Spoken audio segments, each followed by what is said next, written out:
Graças a Deus, a gente viu algumas pessoas que a gente já não vê há um tempo, né? Nesse vídeo.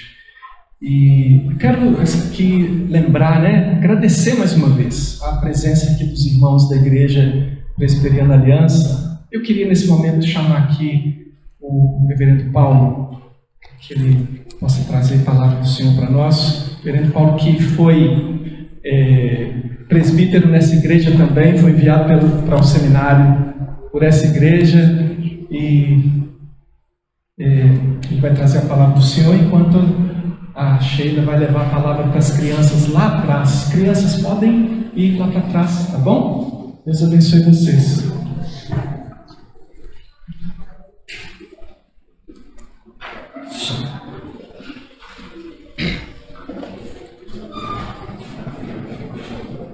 Deixa eu pegar uma água aqui.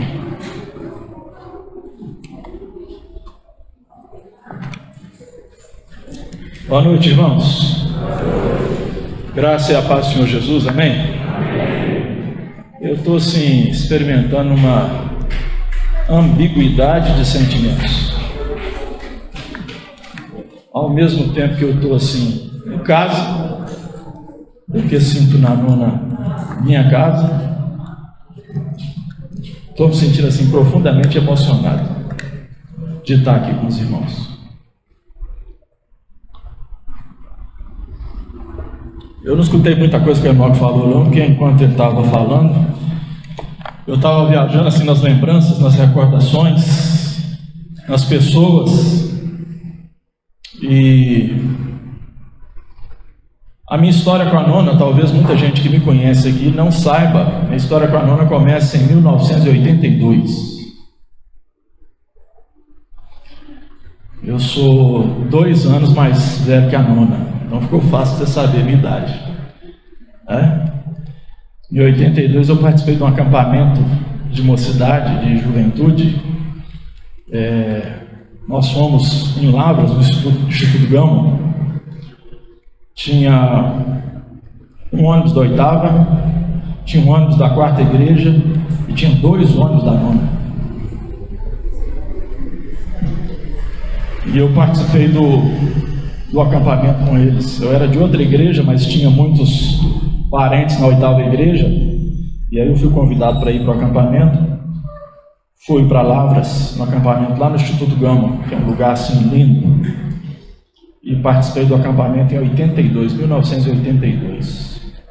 Segui meu caminho e fui membro da Igreja do Glória, depois fui membro da Igreja Filadélfia em Contagem, e de lá eu vim para a nona em 1994,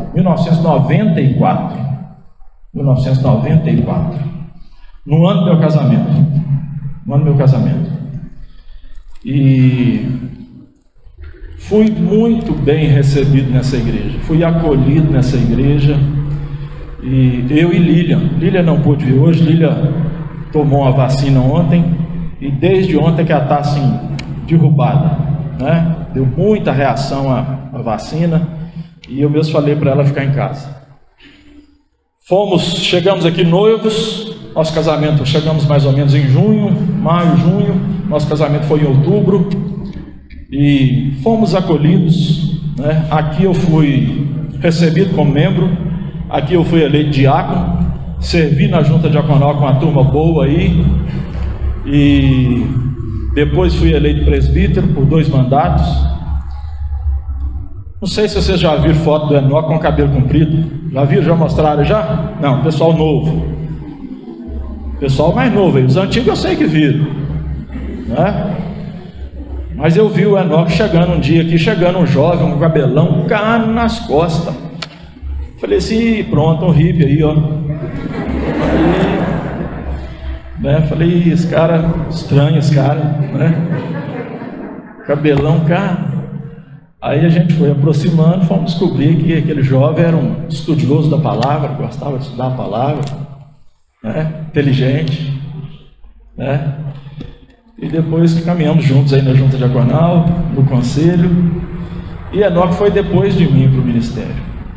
Aqui nessa igreja foi reconhecido o meu chamado no ministério. muitas vezes a gente fala de chamado e a gente vê as pessoas que desejam ir para o ministério. O desejo de ir para o ministério, para o seminário, é legítimo, mas ele precisa ser autenticado pela igreja. A igreja precisa reconhecer os dons, a igreja precisa reconhecer os talentos, a igreja precisa reconhecer a vocação. Então, quando existe o desejo e a igreja reconhece a vocação, então aí sim. E isso aconteceu comigo aqui, né?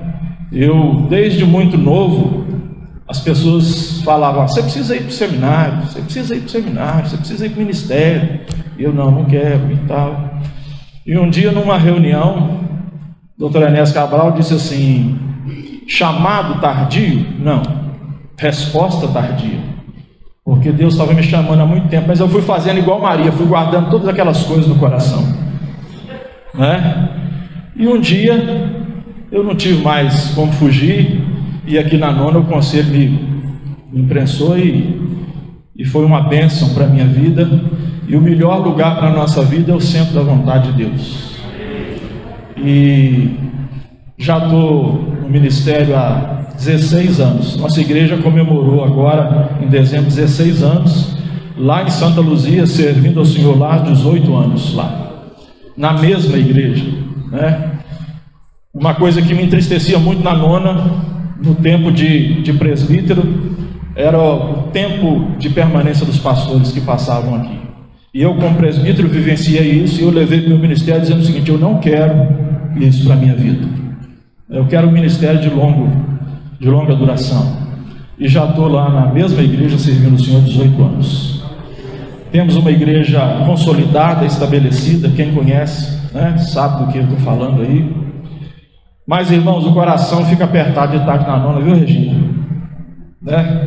Gente que a gente ama profundamente. Já dei um abraço na Irani, no Carlos ali, viu o Montes lá atrás, a gente estava junto da reunião do presbitério. Tem como falar de tanta gente, irmãos. Eu tive o privilégio de servir o Senhor no conselho, onde assentava o Sr. Geraldo Teodoro e o Dr. Enéas Cabral. Então, assim, foi uma aula para mim. E eu entendo, eu levei para o ministério que eu não posso cometer, eu não tenho direito de cometer erros que outros pastores cometem, porque eles não têm a experiência que eu tive, tanto como presbítero, e de andar do lado de homens como o presbítero Carlos, como o seu Geraldo Teodoro, presbítero Geraldo Teodoro, e gente que ajudou a gente na caminhada aí. Então eu sempre me cobro muito, e eu digo assim: eu não posso cometer os mesmos erros que eu vejo alguns pastores cometendo, porque Deus me deu o privilégio de sentar no conselho com gente assim que me ajudou a formar e me ajudou profundamente. Então, irmãos, o sentimento nessa noite, se deixar eu não prego, fico aqui falando a noite inteira da nossa história aí, né?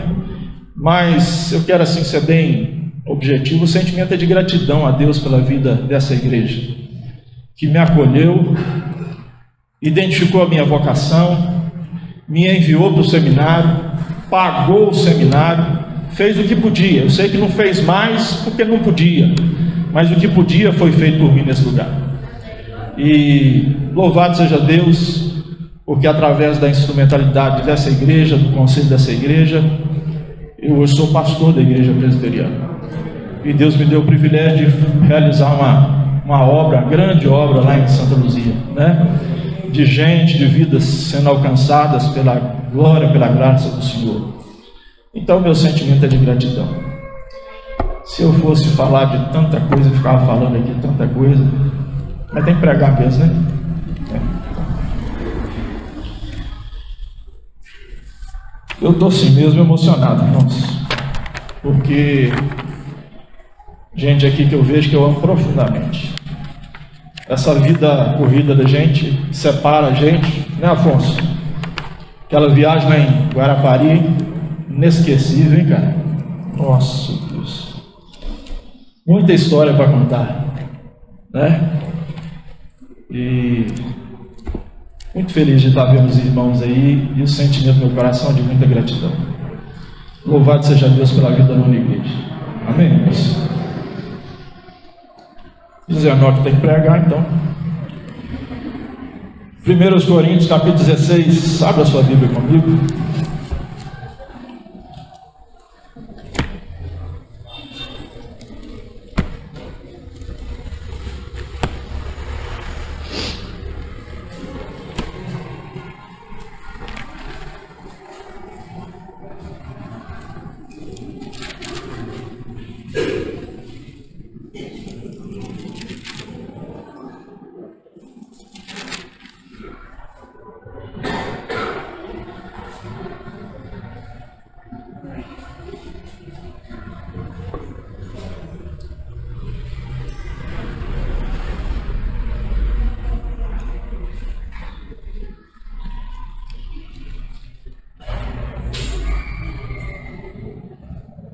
eu fico com vontade de falar mais coisas.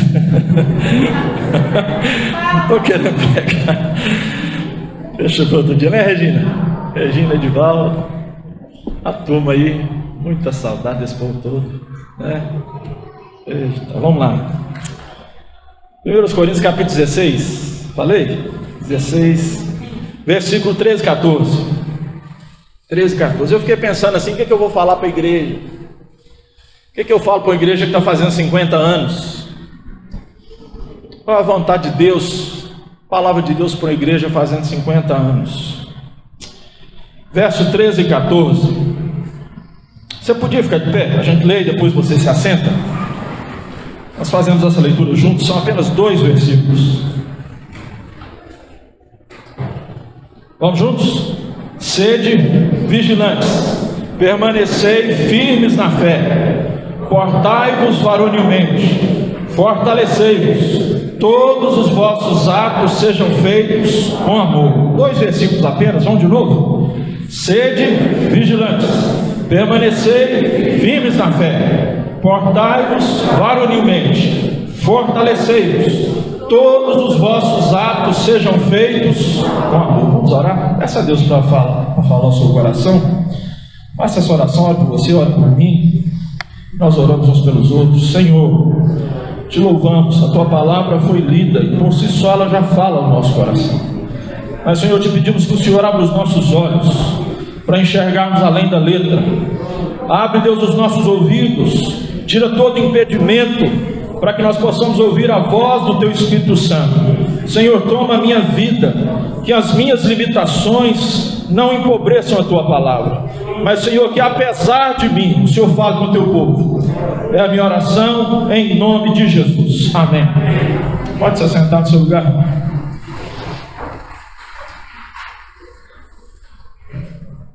Eu gosto muito de filme, e principalmente esses filmes épicos, né? Então, um dos filmes assim que estourou há um tempo atrás, eu não tenho certeza aqui do ano que foi. Eu até fiz uma pesquisa sobre algumas coisas, mas o ano eu não lembrei de colocar. Filme O Gladiador. O Gladiador, o diretor Ridley Scott. O Gladiador recebeu 5 Oscars, inclusive de melhor filme naquele ano. Ele foi o grande sucesso de bilheterias daquele ano, quando ele foi lançado. A história, de forma resumida, é um general que virou escravo, um escravo que se tornou um gladiador que confrontou e desafiou o Império Romano. O ator que interpretava o general era Russell Crowe. Eu gosto dos filmes e gosto de guardar os nomes dos artistas. Eu acho que isso ajuda na memória, né? Muitos artistas bons no filme. Aquele Joaquim Fênix interpretava o Cômodos, e tantos outros artistas bons nesse filme. O nome do general era General Máximos Décimos Meridius, comandante do Exército do Norte. Tem uma fala dele que me chama sempre a atenção no filme, e eu fico tentando buscar nesses filmes épicos, eu fico tentando buscar onde que a igreja se encaixa ali, qual é o momento da igreja. E nós vamos ver que naquele momento de Roma ali, era o momento do auge da perseguição, onde os cristãos eram jogados na arena do Coliseu e nas arenas, porque a gente ouve falar muito da arena do Coliseu, mas o Império Romano tinha várias arenas. Em toda cidade com mais de 100 mil habitantes tinha uma arena, similar à do Coliseu em Roma. É claro que o Coliseu era maior, mas o circo romano acontecia por todo o Império Romano. Circo e pão, a política de Roma. Cristãos eram jogados nas arenas para lutarem com gladiadores experientes, para lutarem com feras selvagens, para serem mortos nas arenas. Porque o povo queria sangue.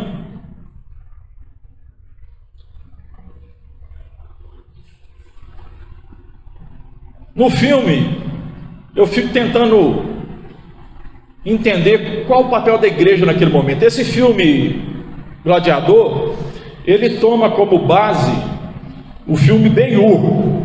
Ben-Hur foi lançado a primeira vez em 1959 e logo depois Spartacus, lançado em 1960. O Gladiador é o resumo de Ben-Hur e Spartacus, é a fusão desses dois filmes. E todos os dois, tanto Ben-Hur quanto Spartacus, já tiveram regravações modernas já, porque na época era preto e branco e foi colorizado por computador. Se você vê colorido é porque foi colorizado por computador.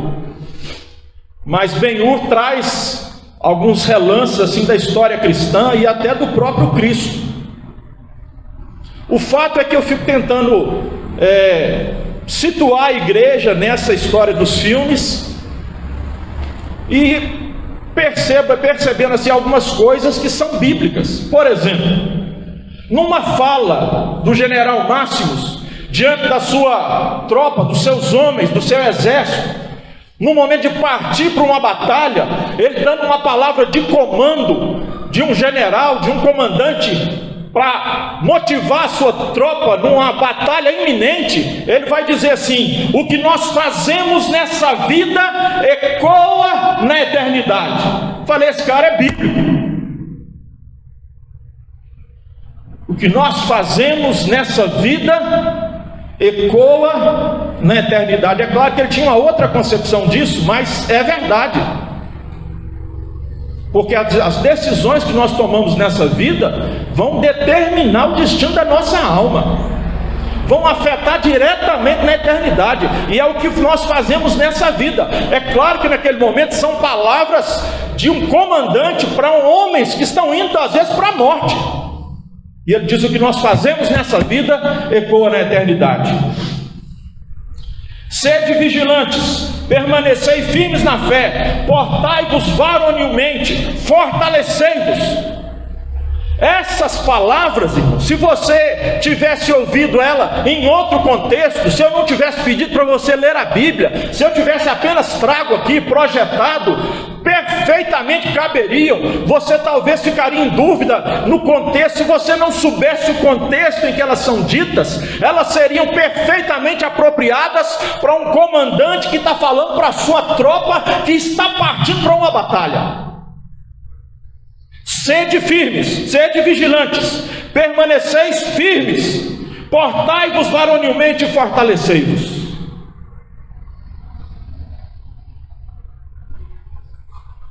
Essas palavras parecem a palavra de um comandante preparando a sua tropa para avançar contra o inimigo. Mas depois, no último versículo dessa instrução, é o que não parece encaixar no contexto militar, porque vai dizer assim: todos os vossos atos sejam feitos com amor. Nessa primeira carta aos Coríntios, nós vemos Paulo abordando problemas e tratando de temas seríssimos da igreja. Paulo admoestou os coríntios com severidade, ele foi duro, ele lidou com a questão da tolerância, da imoralidade sexual dentro da igreja, o problema de irmãos processando irmãos nos tribunais, o problema, a questão de se os cristãos tinham direito de comer alimentos sacrificados a ídolos, o papel das mulheres na oração e profecia. Nós lemos nessa carta a advertência de Paulo contra a ganância, contra o egocentrismo que os coríntios estavam mostrando, até mesmo na celebração da ceia. E ele diz: isso que vocês estão fazendo não é a ceia. Quando vocês estão reunindo para pior. Vocês não têm casa para comer? Paulo trata de questões difíceis e ele é bem duro. As lutas da igreja em Corinto foram assim numerosas e sérias. Elas não poderiam ser ignoradas pelo apóstolo Paulo. Elas precisavam ser tratadas. Paulo aborda questões práticas, como a coleta de oferta para os santos da Judéia, em Jerusalém, e como essa oferta devia ser feita, os planos de viagem de Paulo, a esperança de passar algum tempo em Corinto, as notícias sobre Apolo, e por fim algumas saudações e um relato de uma visita que Paulo havia recebida de alguns membros da igreja de Corinto.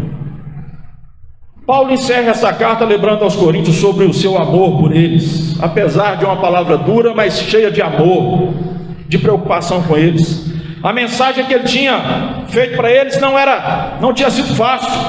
Ele tinha algumas coisas difíceis para dizer. Se você olhar para as palavras escritas, ele frequentemente tinha que dizer coisas duras, admoestações, mas ao mesmo tempo demonstrava o amor de um pai para com aqueles cristãos.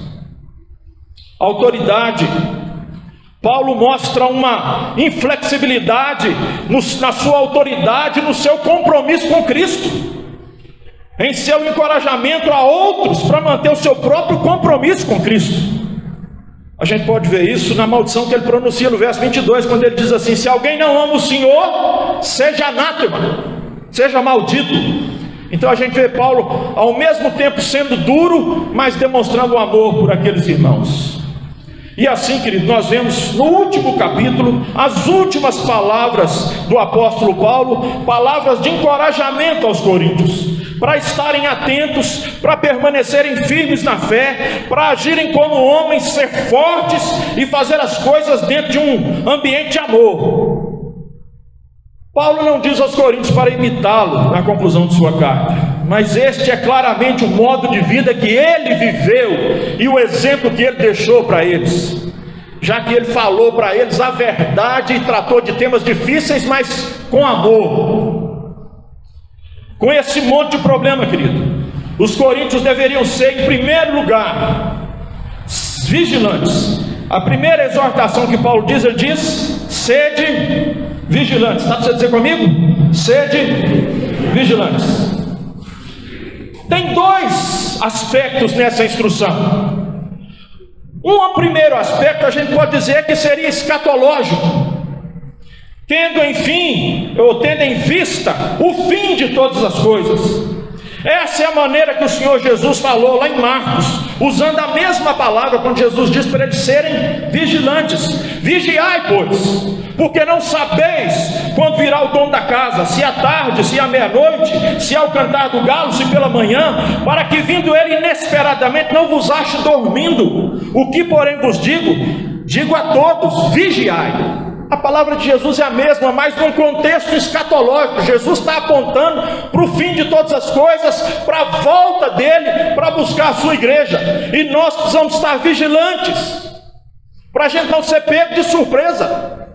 O problema é que eu vejo muitas vezes nas pessoas, e pessoas dentro da igreja, crentes do Senhor Jesus, que a impressão que eu tenho é que eles estão se envolvendo com tantas coisas, que eles não estão vigilantes. E eu fico pensando, às vezes, se a gente tivesse uma revelação assim, clara e segura, de que Jesus voltaria essa noite. Eu sei que muita gente ia se alegrar, eu sei que muita gente aguarda ansiosamente por isso, mas eu tenho certeza que muita gente ia se entristecer, porque não ia dar tempo de fazer o acabamento da casa. Estou construindo a casa há tantos anos.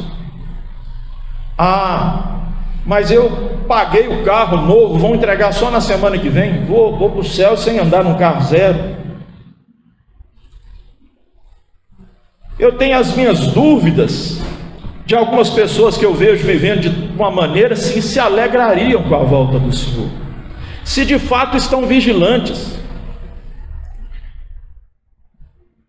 Tem até um certo grau que é normal, eu penso. Na minha adolescência, lá com meus 12, 13 anos, lá na roça, lá em Conselheiro Pena, ia viajar de férias, e eu tinha um primo mais ou menos da mesma idade, ele era um ano mais velho que eu. Então se eu tinha 13, ele tinha 14. Aí de repente as nuvens começavam, algum dia lá na roça, lá as nuvens começavam a ficar meio diferente, meio amarelado, meio avermelhado, aquele negócio assim. E eu falei assim: será que Jesus está voltando? Aí, rapaz, mas Jesus não pode voltar pra gente casar, não. E se Jesus voltar pra gente casar? A gente queria casar. A gente não tinha nem namorada, mas a gente queria casar. E a gente ficava preocupado se Jesus ia voltar antes da gente casar, né? A gente queria ter a oportunidade assim, né? Tá lá com as adolescentes virgens lá, né? E a gente... preocupado com isso, a gente ficava preocupado, será que Jesus está voltando? E se Jesus voltando a gente casar? Na infantilidade da adolescência lá, eu penso que a gente ainda é desculpável, mas eu vejo muita gente madura, adulta aí, se envolvendo com tantas coisas, e se prendendo a tantas coisas, que se Jesus falasse assim que ia voltar essa noite, ia ficar pensando no que não ia poder fazer amanhã. Nossa, amanhã eu ia ter que fazer isso. Nossa, essa semana eu ia comprar isso. Essa semana ia acontecer isso. Irmão, às vezes nós estamos envolvidos com muitas coisas. Jesus falou com Marta: Marta, Marta, andas inquieta e preocupada com muitas coisas, mas uma só é necessária. Maria escolheu a boa parte, e essa não lhe será tirada. Eu não estou dizendo que você não precisa estudar, não estou dizendo que você não precisa trabalhar, não estou dizendo que você não tem direito de ter um carro bom, de ter uma casa boa, mas isso não pode ocupar o lugar de Jesus no seu coração. Mesmo que você tenha a melhor casa, que você tenha os melhores carros, você tem que anelar e desejar a volta do Senhor Jesus. Se isso não acontece na sua vida, querido, cuidado. Lá em Eclesiastes vai dizer assim: vaidade de vaidade, e correr atrás do vento. Primeiro aspecto dessa palavra, vigiai. Mas tem um outro aspecto dessa palavra, e talvez é o que Paulo está querendo reafirmar aqui. Essa vigilância não se limita apenas a aguardar atentamente a vinda do Senhor, mas isso também significa estar em guarda contra os ataques do inimigo. Quem é o nosso inimigo, irmão? Dr. Russell Shedd escreveu um livro dizendo o seguinte, que nós temos 3 inimigos: o mundo, a carne e o diabo. Livro excelente, você pode procurar o Dr. Russell Shedd. O mundo, enquanto sistema que jaz no maligno, é nosso inimigo. Jesus disse que o mundo odiou. Por que não vai odiar a gente também? O mundo enquanto sistema, João vai dizer assim: filhinhos, não ameis o mundo, porque o amor do Pai não está no mundo. Aquele que ama o mundo, o amor do Pai não está nele. Não ameis o mundo, nem as coisas que há no mundo. Nós precisamos lutar contra esse inimigo que é o mundo, e ele nos afronta diariamente. Nós precisamos lutar contra o diabo. O diabo e seus anjos são nossos inimigos. O diabo te odeia, o diabo me odeia. Se ele pudesse, ele nos matava. Mas maior é aquele que está em nós do que aquele que está contra nós. Agora, querido, tanto o mundo, enquanto o sistema que se opõe a todo o avanço do reino de Deus e da igreja, quanto o diabo, são ataques que vêm de fora para dentro, de fora, que me atingem de fora.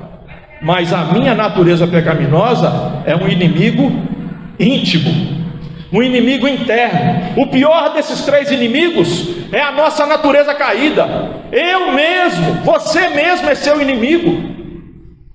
Vigiai, nós precisamos estar em vigilância constante, senão nós caímos. A palavra diz que o diabo, nosso adversário, ele anda ao nosso derredor, rugindo como leão, buscando alguém para devorar. O mundo está aí. Eu tenho visto,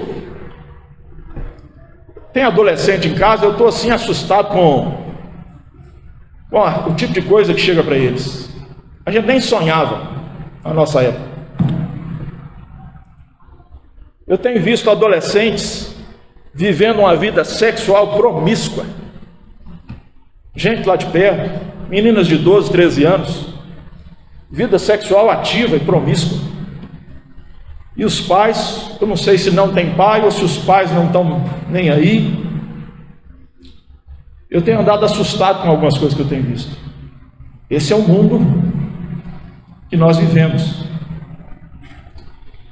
Mas a nossa natureza pecaminosa é o pior inimigo que nós temos, porque é de dentro. E a palavra de Deus diz que de onde procede a cobiça, o pecado, vem de dentro. E talvez Paulo está dizendo também, com certeza, se tem um aspecto escatológico a ser observado, tem esse aspecto que nós precisamos estar constantemente vigiando, cuidando da nossa vida, para a gente não resvalar os nossos pés, para a gente não dar brecha para o inimigo, para a gente não dar vazão para os nossos desejos pecaminosos, para a nossa carne. Paulo tinha uma mensagem semelhante aos Tessalonicenses, e ele diz assim: assim pois, não durmamos como os demais, pelo contrário, vigiemos e sejamos sóbrios. Ora, os que dormem, dormem de noite, e os que se embriagam, é de noite que se embriagam. Nós, porém, que somos do dia, sejamos sóbrios, revestindo-nos da couraça da fé, do amor e do tamanho, como capacete, e tomando o capacete e a esperança da salvação.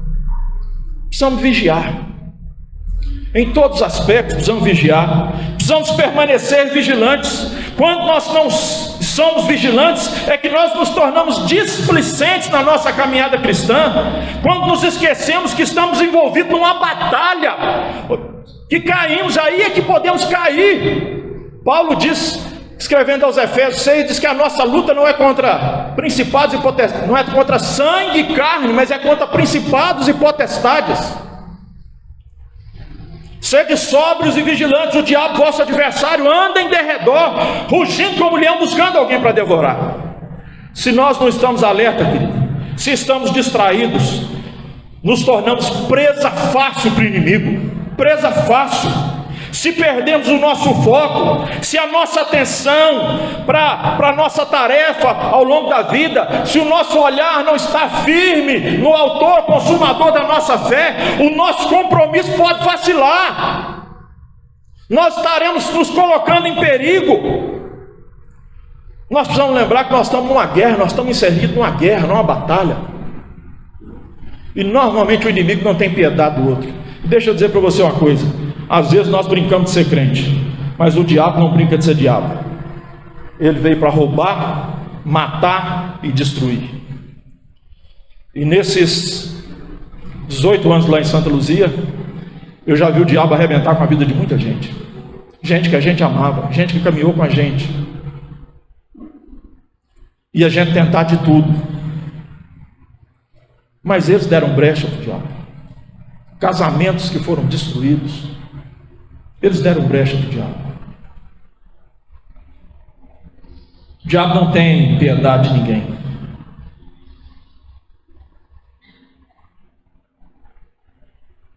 Eu e você precisamos estar vigilantes. Então fique atento.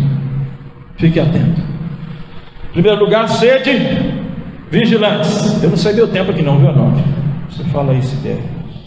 Segundo lugar, Paulo diz assim para os coríntios. Então Paulo diz aos coríntios: permanecei firmes. Gostei do ânimo de vocês, assim, percebi assim, vocês bastante animados, né? Vamos tentar de novo, vamos lá. Permanecei firmes. Vamos mais uma vez? Permanecei firmes na fé. Já melhorou, tá vendo? Portanto, aqui o apóstolo Paulo já faz também uma junção lá em Efésios, que eu já citei. A gente pode lembrar de Paulo falando dessa permanecer firmes. Portanto, tomai toda a armadura de Deus, Paulo escrevendo aos Efésios, para que possais resistir no dia mau. Deixa eu dizer para você, a Bíblia diz que há dias maus e não poucos. Você sabia disso? Há dias maus e não poucos. Quem tem estrada igual a gente aí sabe que já experimentou alguns dias maus. Eu não vou nem entrar nisso não, porque não quero ver ninguém chorando. E depois de ter vencido tudo, permanecer inabaláveis. Nós temos aqui, irmãos, a figura, mais uma vez, a imagem de um soldado ficando de guarda. Um soldado que está de guarda, não sendo movido, não recuando, mas permanecendo forte e estável. Você pode imaginar um grupo de soldados lado a lado, armados, prontos para enfrentar o inimigo. Ninguém vai voltar atrás. Eles fizeram um compromisso, eles não vão voltar atrás. Qualquer que seja o caminho, eles traçam a sua linha e avançam. Permanecei firmes na fé. Mas qual que é a base dessa firmeza? Em primeiro lugar, observe que ele não diz: permaneceis firmes em sua fé. Ele diz: permaneceis firmes na fé. Ele não está dizendo aos coríntios e a nós que nós temos que tomar posição em algo subjetivo, em algo dentro de nós mesmos. Ele está dizendo aqui: permanecei firmes na fé. Ele escreveu a mesma coisa aos Tessalonicenses: firmes na fé. Essa questão, irmão, quando a gente fala de fé, ela pode ser algo tão subjetivo. Nós estamos vivendo um tempo assim de pragmatismo, um tempo de pós-modernidade, onde não existem absolutos, onde a sociedade é marcada por relacionamentos líquidos. O teórico desse tempo se chama Bauman. E ele vai dizer dessas relações líquidas, nada mais é sólido, tudo é muito líquido. O que é hoje pode não ser amanhã, né? E a gente vive alguma coisa parecida assim, porque amanhã sai no jornal: café faz mal para o estômago. Aí o café faz mal para o estômago, você não pode tomar mais do que 2 tipos de café. Aí na segunda-feira que vem eu solto assim: mas o café é excelente para o coração, para a questão cardíaca, não sei o que. Então assim, uma coisa que é absoluto hoje, amanhã já não é mais. E a própria ciência desmente a ciência, para quem gosta tanto de ciência, né? Mas a fé não muda. A fé do Senhor Jesus, a fé que Paulo está falando, não muda, porque Jesus diz: passarão os céus e a terra, mas as minhas palavras não passarão. Na palavra de Deus nós temos absolutos. Nós não podemos negociar os absolutos da palavra de Deus. Nós estamos vivendo um tempo assim, onde cada um tem a sua fé. Como é que é? Ah não, eu tenho a minha fé. Ah não, eu tenho a minha fé naquele pau ali. Ah, eu tenho aqui a minha fé, né? Tenho a minha fé naquela mesa. O outro tem fé na cadeira. Cada um tem fé no que quer. E aí, não, e você precisa respeitar a minha fé.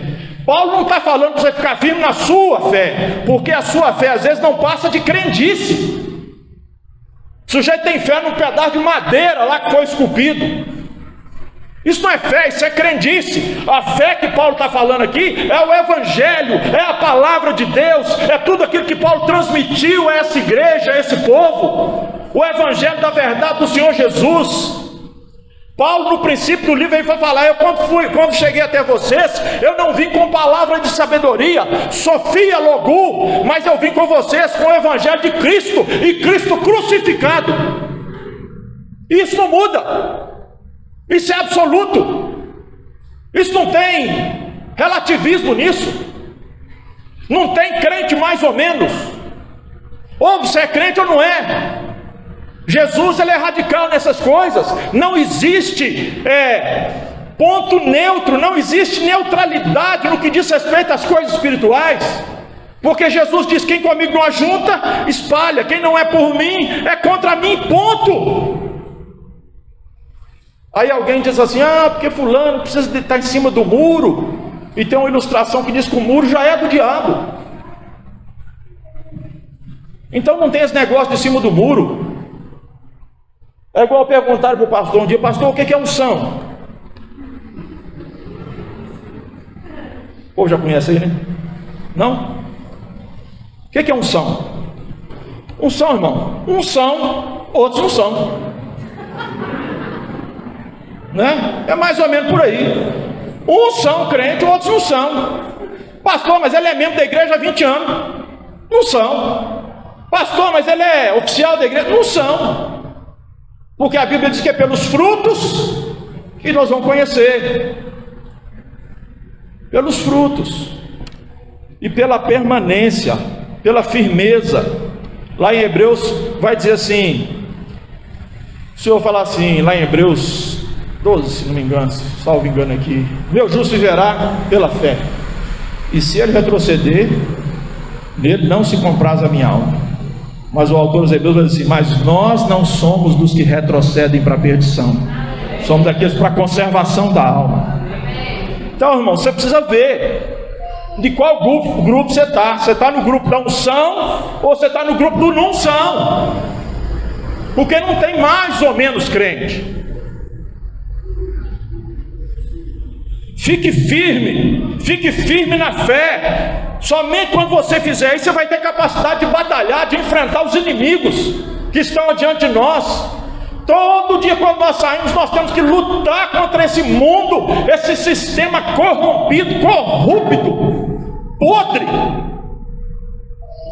Você liga a televisão hoje, a podridão está dentro da sua casa, é uma janela do inferno dentro da sua casa às vezes. E a gente que tem filho adolescente, é uma luta. Nós estamos cortando um dobrado na casa. Ore por nós. As duas meninas mais velhas, uma está com 22, outra está com 18, está na bênção, todo mundo firme na igreja. Mas tem um rapaz lá que vai fazer 16 anos que está dando um trabalho. Ore pela gente lá. Nome de profeta, Amós. Você podia hoje fazer uma oração pelo Amós, mas a sua igreja inteira orando pelo Amós, ou o Senhor.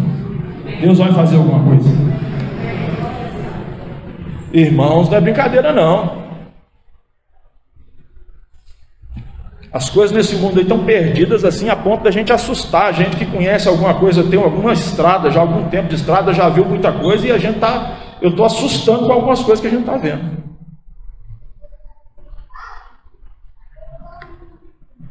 Sede vigilantes, permanecer firmes na fé. Que fé? Na fé do Senhor Jesus, no Evangelho do Senhor, na palavra do Senhor, nos absolutos do Senhor. Não tem nada subjetivo. Paulo não está falando permanecer firmes na sua fé. Paulo está falando permanecer firmes na fé. Tudo que eu já havia entregado a esse povo. Amém, irmãos? Palavra de Deus. Para a gente caminhar aqui. Sede vigilantes, permaneceis firmes na fé. Portai-vos varonilmente, fortalecei-vos. Vamos juntos? Portai-vos varonilmente, fortalecei-vos. É uma figura de retórica que Paulo usa,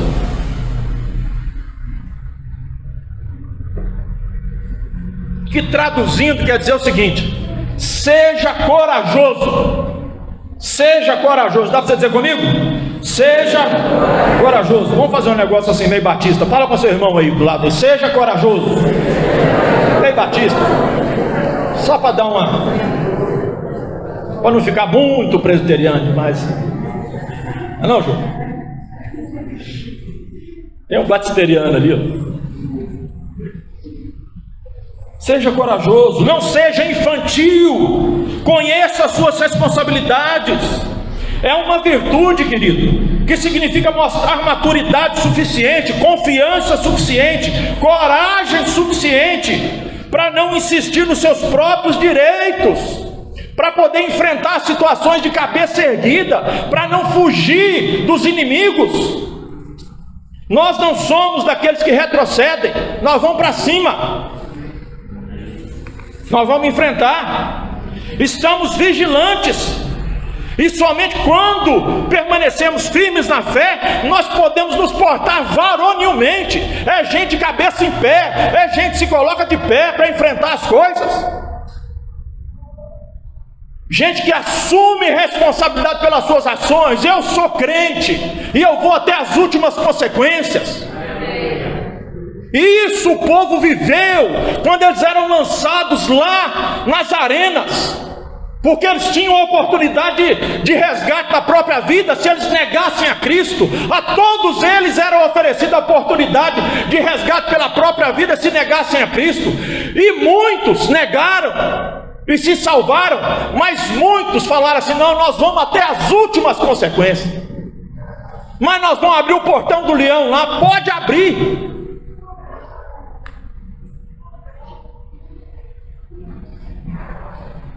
Nós vamos assumir as consequências das nossas decisões, principalmente da nossa decisão por seguir a Cristo. Podemos entender o efeito das nossas ações, que as nossas ações têm sobre outras pessoas, o nosso testemunho. Podemos ficar prontos para ter um impacto positivo ou negativo vindo das pessoas com quem nós nos relacionamos, e nós precisamos estar prontos para isso. A exortação final aqui é fortalecei-vos. Combinar essa frase com a prévia nos lembra das palavras de Moisés, quando Israel estava se preparando para entrar na terra prometida. Sede fortes, corajosos, não temais, nem vos atemorizeis diante deles, porque o Senhor vosso Deus é quem vai convosco, não vos deixará, nem vos desamparará. Chamou Moisés a Josué e lhe disse, na presença de todo Israel: sê forte e corajoso, porque com este povo entrarás na terra que o Senhor sob juramento prometeu dar a teus pais, e tu os farás herdá-la. O Senhor é quem vai adiante de ti, Ele será contigo, não te deixará, nem te desamparará. Não temas, nem te atemorizes. A gente pode permanecer de pé, a gente pode ser corajoso, a gente pode ser fortalecido, querido. Não é por causa da nossa força, é por causa de quem vai adiante de nós. Ele vai adiante de nós. Não é por causa da nossa força, da nossa capacidade, da nossa inteligência, é por quem está conosco. Ele é o Emanuel, é o Deus conosco. Ele nunca vai abandonar o seu povo.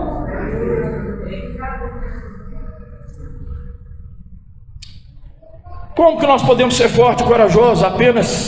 Apenas quando nós sabemos que o Senhor é que vai conosco.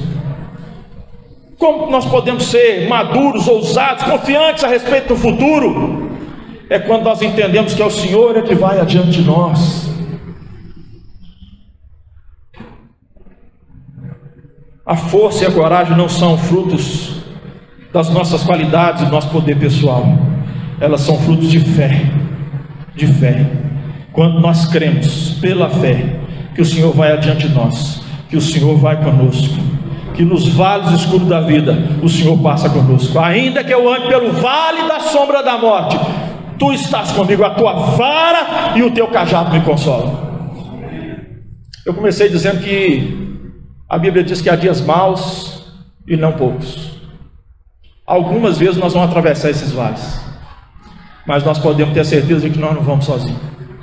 O Senhor vai conosco.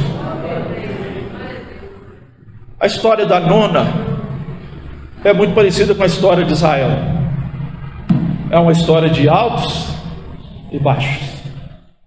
Momentos assim onde as coisas estão acontecendo, as coisas estão fluindo. E eu vivi isso aqui por muitos anos. De 94 a 2005, 20 anos. Deu para fazer uma leitura boa.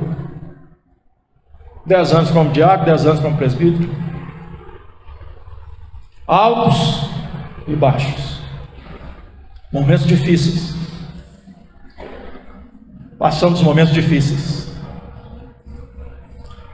Depois de uma assembleia na escola dominical, eu saí daqui chorando, lembro como ontem. Saí daqui chorando igual uma criança. E alguém me abraçou ali fora, eu não lembro nem quem foi que me abraçou. Altos e baixos. Experimentamos momentos de intensa alegria, de júbilo, de celebração. Mas vivemos aqui momentos de lágrimas também. E nesses vales que nós atravessamos, o Senhor nunca nos abandonou. Nunca abandonou essa igreja. A gente ter a clareza de que Deus está conosco quando tudo está dando certo, quando todo mundo está aplaudindo, aí é tranquilo. Agora nós precisamos ter a clareza de que mesmo quando as coisas não deram certo, mesmo quando as coisas estão difíceis, o Senhor continuou conosco. Ele é que nos toma pela nossa mão direita e nos sustenta com a sua destra fiel.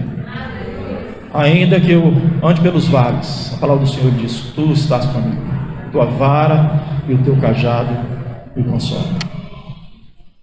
Eu quero concluir.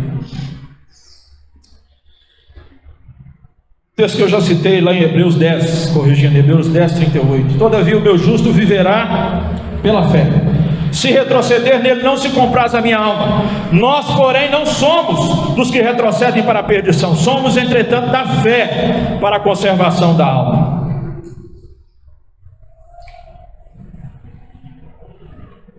Em Cristo, nós encontramos a verdadeira força e coragem.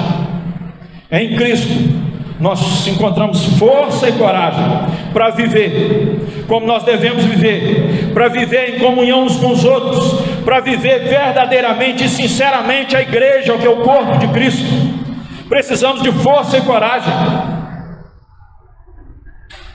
Apenas na fé verdadeira nós podemos ser fortalecidos e encorajados, sabendo que nós não precisamos lutar sozinhos as nossas lutas, não precisamos batalhar sozinhos, sabendo que é o Senhor que luta as nossas batalhas, Ele é que peleja as nossas lutas. Em primeiro lugar, sede vigilantes. Em segundo lugar, permanecei firmes na fé. Em terceiro lugar, portai-vos varonilmente e fortalecei-vos. E eu quero concluir. O verso 14 diz assim: então, todos os vossos atos sejam feitos em amor. Todos os vossos atos sejam feitos em amor. Essa declaração lembra do capítulo 13, onde Paulo fala do amor. Se eu não tiver amor, nada que eu faça tem valor. Se eu não tiver amor, ainda que eu entregue todos os meus bens, meu corpo para ser queimado, se eu não tiver amor, nada disso se aproveitará. Nós devemos ser vigilantes, mas vigilantes em amor. A nossa vigilância não pode ser egoísta. O amor governa essa vigilância e aplica essa vigilância ao nosso próximo. Se nos vemos o nosso próximo andando no caminho para o desastre, a nossa vigilância deve ser usada a serviço do próximo, para resgatá-lo. Fique firme na sua fé, mas fique firme em amor. Segure firme, abrace firme as doutrinas, os ensinos, a instrução, a palavra, o evangelho, mas faça isso em amor. Porque eu conheço muita gente que conhece muita Bíblia, mas isso não produz nenhuma diferença nos seus relacionamentos no que diz respeito ao amor pelas pessoas. E às vezes o que o conhecimento produz é arrogância. Então nós precisamos estar vigilantes em amor, precisamos estar firmes na fé em amor, firmes no evangelho, na teologia, na doutrina, mas em amor uns pelos outros, vivendo a palavra de Deus, que é o fundamento da nossa fé, mas enquanto isso mostramos amor para aqueles que são chamados à fé junto com você. Se comporte varonilmente, corajosamente, mas em amor, não em orgulho, não em soberba, mas em amor. A sua força deve ser governada pelo amor, expressada em amor. Somente uma pessoa que é verdadeiramente forte e verdadeiramente corajosa pode mostrar humildade verdadeira para servir os outros. Seja forte e corajoso para servir em amor. Nosso Senhor Jesus, Ele exemplificou todas essas qualidades em perfeição. Ele ficou pronto para enfrentar tudo. Ele se preparou para enfrentar o sofrimento que ele sabia que viria. Ele permaneceu firme na fé. O exemplo é a maior maneira que ele permaneceu firme contra as tentações de Satanás no deserto, ficando firme, vigilante, fundamentado na palavra de Deus, usada corretamente, interpretada corretamente, não com distorções. Ele enfrentou seus acusadores em silêncio. Ele não fugiu do seu destino. Ele era realmente forte, corajoso, e ele foi dessa maneira para a cruz. Depois de orar no Getsemane, ele fala com os seus discípulos: nem uma hora pudesse vigiar comigo, levantai-vos, o traidor se aproxima, é chegada a minha hora. E ele não foge, ele está pronto, ele tem coragem, força, dignidade suficiente para encarar o seu destino. Ele era realmente forte e corajoso. Mas de onde vinha a sua força, a sua coragem? Do relacionamento íntimo que ele tinha com o Pai. Ele sabia que ele estava ali em obediência à vontade do Pai. Somente através da fé em Cristo nós podemos ser todas essas coisas. Podemos ser vigilantes, podemos permanecer firmes na fé, podemos nos portar varonilmente, podemos nos fortalecer, e somente em Cristo podemos fazer essas coisas em amor. Sem Cristo, sem o Espírito Santo, nós podemos tentar ser vigilantes, podemos tentar permanecer firmes na fé, podemos tentar nos portar varonilmente, mas os nossos melhores esforços vão acabar em desastre. Nós vamos ficar pelo caminho quanto tantos já ficaram.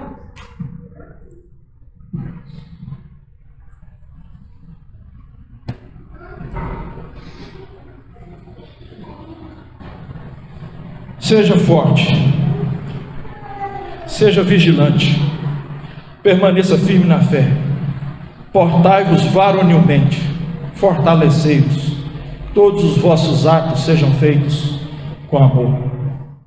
Palavra que Deus colocou no meu coração, nesses 50 anos da nona igreja, uma igreja tão especial para mim, irmãos.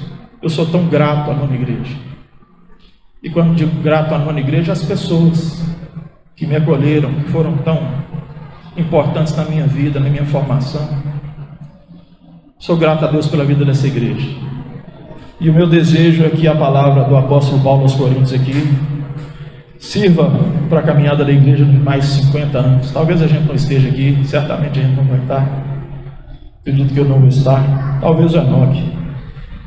Sede vigilantes, permanecei firmes na fé, portai-vos varonilmente, fortalecei-vos, todos os vossos atos sejam feitos com amor. Muito obrigado, nona igreja. Deus abençoe vocês poderosamente. Viu? Deus abençoe. Vamos orar? Você podia ficar de pé, a gente orar?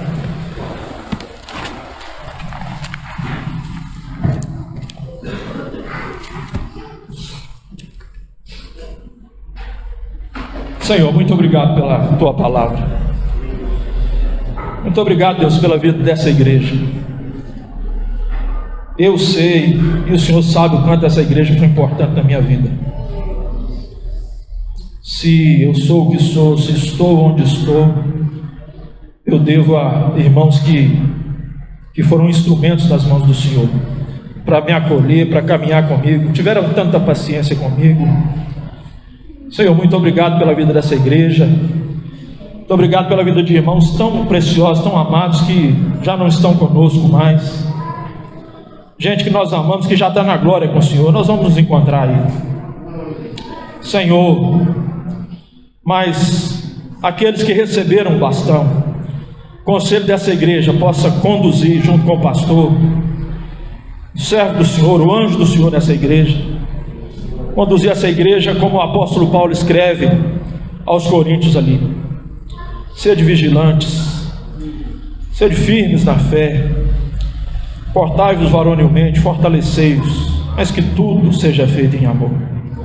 Abençoa, Deus, a caminhada dessa igreja, que o Senhor esteja em todo o tempo com as mãos do Senhor estendidas, abençoando, sustentando, nos bons e nos maus momentos, nos montes e nos vales, que em todo o tempo a presença do Senhor seja notável nesse lugar. Nós oramos, abençoamos a vida do pastor, juntamente com todos os presbíteros do conselho dessa igreja e cada irmão dessa igreja. Senhor, muito obrigado pela vida dessa igreja.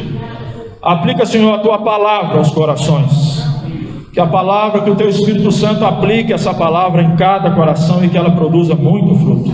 É a nossa oração, agradecidos ao Senhor, em nome de Jesus. Amém. Amém. Deus abençoe, irmãos. Pastor.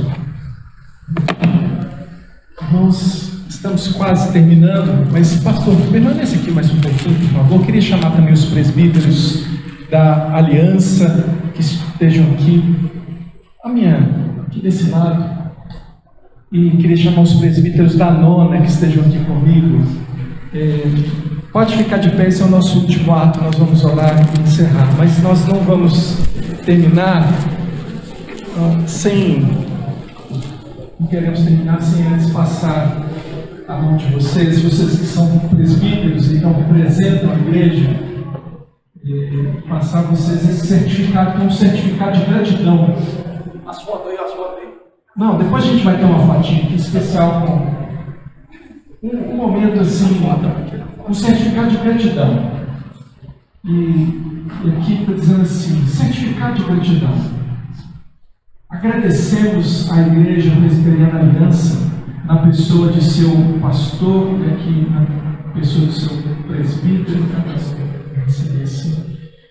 do seu pastor Paulo Flávio Ferreira, porque como igreja filha da nona igreja presbiteriana de Belo Horizonte, prossegue no cumprimento de sua missão, conforme Mateus 28, 18 a 20, não poupando esforços e recursos para que o nome do Senhor Jesus Cristo seja conhecido e pessoas sejam salvas mediante o seu precioso Evangelho. A nossa coroa, irmãos, são vocês, a igreja, e vocês são muito especiais para nós. Sabemos que o melhor de tudo é ter a consciência de que vocês prosseguem. É uma igreja que já nasceu, já adotando uma irmã, pegando ela para ser filha, né? E tanto nós, que somos nona igreja, estamos fazendo 50 anos, não terminamos a nossa carreira, vocês também não terminaram a carreira de vocês, e eu não preciso falar a respeito de coragem, porque nós ouvimos hoje bastante sobre coragem. Então, mas a palavra para vocês, e que também é para nós, é uma palavra de coragem. Vamos adiante. O pastor entrega aos irmãos aqui. A gente pode até fazer uma fotinha depois segurando aqui o certificado, aí vai ficar bonito essa foto. Mas eu quero pedir hoje o presbítero Carlos Faria que faça uma oração. Na verdade, a gente podia fazer o seguinte: você que está aí podia orar por quem está do seu lado, pedindo ao Senhor. E o que você vai pedir ao Senhor? O Espírito Santo vai guiar você aí, para que você abençoe a vida de quem está aí do seu lado. Abençoe. Nós vamos pedir que o presbítero Carlos faça uma oração pelo conselho, pelos irmãos da Igreja Presbiteriana Aliança, e eu creio que os irmãos estarão orando por nós também. Vamos ter um momento de oração, depois nós vamos encerrar. Temos filhos bonitos, né, irmãos? Geramos filhos bonitos aí. Deus amado, nós te louvamos e agradecemos pelo privilégio que o Senhor nos dá de estarmos aqui nesta noite. Deus, e a alegria, meu Pai, é de viver os irmãos que estão andando firmemente na graça do Senhor. Muito obrigado, Deus, pastor de obras claras, e sabemos com presbíteros de forma que são, Deus, filhos da nona igreja. Obrigado pela graça do Senhor. Levantar a nona igreja, formar uma igreja, e hoje nós temos aqui, glória e honra do teu nome, um culto ministrado, uma filha dessa casa, louvado seja o teu nome. Oh, meu Deus, muito obrigado, Senhor tem nos abençoado. Obrigado pela vida do pastor Enoque. Obrigado a Deus por essa iniciativa do teu servo. E nesses 50 anos nós temos contemplado, temos ministrado exercícios das nossas filhas, papai. Muito obrigado. E que o Senhor abençoe, porque no restante dessa semana, nos demais dias, Pai, nós venhamos a ser contemplados poderosamente pelo Senhor nesse lugar. Muito obrigado. Eu oro pedindo que o Senhor continue abençoando a Igreja da Aliança, na pessoa do pastor Paulo, que muitos e muitos anos o Senhor possa acrescentar a vida dessa igreja, que recebe ali como anjo dessa cidade. Muito obrigado. Nós vamos agradecemos ao Senhor pela disponibilidade dele, nesse dia, estar nessa igreja, Pai. Muito obrigado. Em nome de Jesus, amém. Irmãos, vamos em paz, que a graça do Senhor Jesus, o amor de Deus, o nosso Pai, e a comunhão do Espírito do Senhor seja com todos nós agora e sempre. Amém.